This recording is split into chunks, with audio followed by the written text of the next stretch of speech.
welcome you here to my talk show, John's Talk Show. I'm very happy today to have with me an author, an entrepreneur, and someone who also resembles Santa Claus. And that person has written a book, an ebook, entitled Money Ages in Your Life.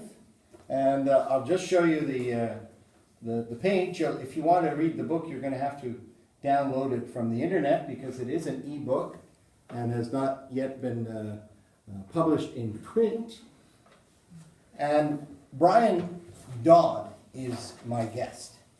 And Brian hails originally from England and has been a Toastmaster for a number of years, so you may be familiar with him.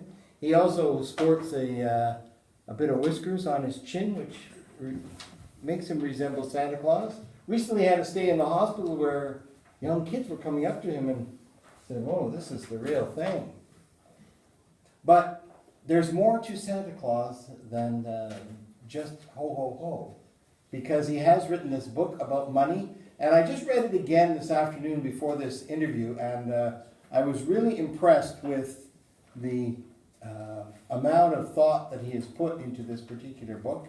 And I'm going to ask him a few questions to enlighten you a bit on what he has done. He's basically taking a lot of his experiences in life. The camera's here. Oh, sorry, Mr. Cameraman. Mr. Dodd has taken a lot of his experiences in life and put them together in a book called Money Ages. Money Ages in Your Life. Please welcome Mr. Dodd. Now, first of all, Brian, I'd like to ask, why did you write this book? What was the inspiration for you to write this particular book? Well, there was a new Toastmaster at a club that I belonged to, and he came in and gave a little inspirational talk on make or break a habit in 21 days. And that inspirational Toastmaster was John himself. So I had started to make some notes about how to make a will. And I carried on, and I thought, 21 days, okay. And I would go to Starbucks and type away, and keep working at it. Sometimes I'd type for more than an hour, but I gave myself the goal of at least 1 hour a day. And pretty well soon after the 21 days, I actually completed the book in the rough draft. And I have since that time talked about the speech I gave on correcting a habit or adopting a habit, and used Brian as an example of someone who took those words and went on to write a book by making a habit of doing some writing every day. When did you first get the idea? We know that you got the habit through, but when did you first get the idea to write a book on money? Earlier in my life, I read a book called Passages, which was basically about the various stages in your life. And because I was an accountant and a tax consultant and that in my background, I thought most people don't have any way of learning that stuff unless it's from their own parents or grandparents. If you're not taught it in schools, you're not really taught it in university, you're only taught it in the school of hard knocks. And so I thought I would do that. Thanks, Brian. And how do you think the reader should use the material you've put together? I noticed that you've categorized the money ages by looking at starting right from preschool through to adulthood and through to retirement. You've categorized at each age how people should manage their finances. And what was your idea behind doing it in that way? Well, that kind of followed the idea of what was in the other book about the passages of the stages you go through. But I added a few that were not in the original, because there are certain things in your life when money is very important, or the lack of. So that's why I broke it down into the various stages that I did. So would you say that this is a book about life, not just about money, about how money interacts with the way you plan your life?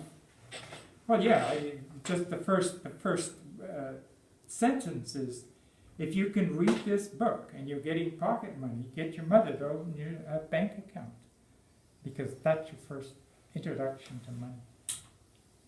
Now, when a reader has gone through this book, they will obviously, and I thought of another name for your book would be 101 Ways to Manage Your Money, because it is rich with advice on how to manage your finances.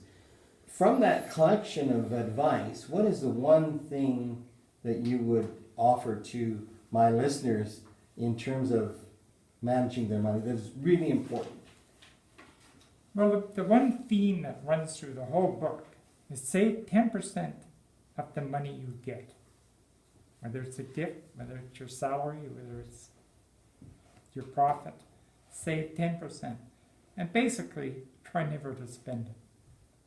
And if you were to do that, can you give me a tangible example of how, if I were, say, in my 20s, and I'm looking 30 years down the road, if I saved that 10% and I was making, say, $40,000, $50,000 a year, what would I have accumulated at the end of that 30-year career?